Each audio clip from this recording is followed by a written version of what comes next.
Book 2, Chapter 6, Section 1, Indirect Perception and Hypertrophy of the Self. Indirect perception comes into play with modern technological developments such as the video surveillance camera, virtual reality, television and internet. It will have multiple effects, the most striking of which will be the ongoing process of inverting the structure of the modern person. It will progressively erode the constitution of the conscience, the superego, as this is done by the panoptical light order, replacing it with a centrality, or better, hypertrophy of the self. This transition will be played out in an environment that is not real, but rather virtual. In other words, as we relinquish our concrete realm of action, as it is related to continuous space and direct perception in favour of surveying the places of the world through indirect perception, the productivity of our bodies will lapse into postmodern lack of activity. But there is another open approach you make in your book, and this is in the structure of it.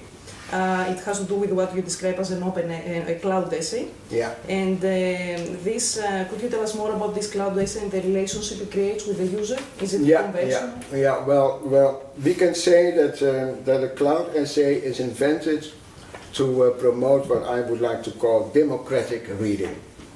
And it's an approach to media reality, the fragmentation and so on, and the combining of the fragments. And it can also be a democratic reading, but also a creative reading, can promote creative reading.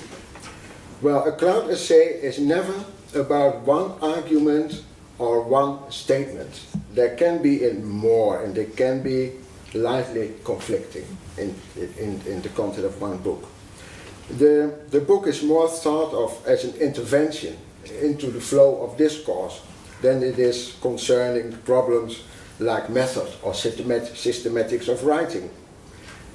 My book has three different parts, and three genres, I think, and I hope. There is a treatise, there are a bundle of essays, and there are meditations. Academic discourse and non-academic discourse are mixed, and you can read it from the footnotes. There are more entrances, there's more than one entrance to the book, and there are many points where you can start reading. So, of the last 7 meditations, you can read every meditation, you can start everywhere, and it is completely sovereign in its own shape. You can change them and start them in another sequence. The same you can do with the essays, of course, in the book. The first 2 chapters of book 1, of part 1, are not in a right chronologically sequence, because it's starting with the 19th century and then the second chapter is the 18th century. If you want to, you can refer to it. You read the second one first. So there are, if you take in the book, we try to make complex pages sometimes, and you see in the middle a kind of row which is actually the main text.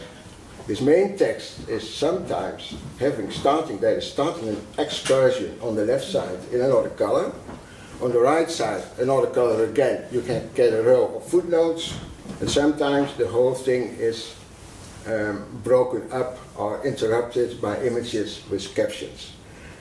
I think that if you read this kind of pages very quickly, they will appear to your eye as an instrument of seduction. So you're reading the main text, but you're seeing something on the left, you think, oh, that could be more interesting.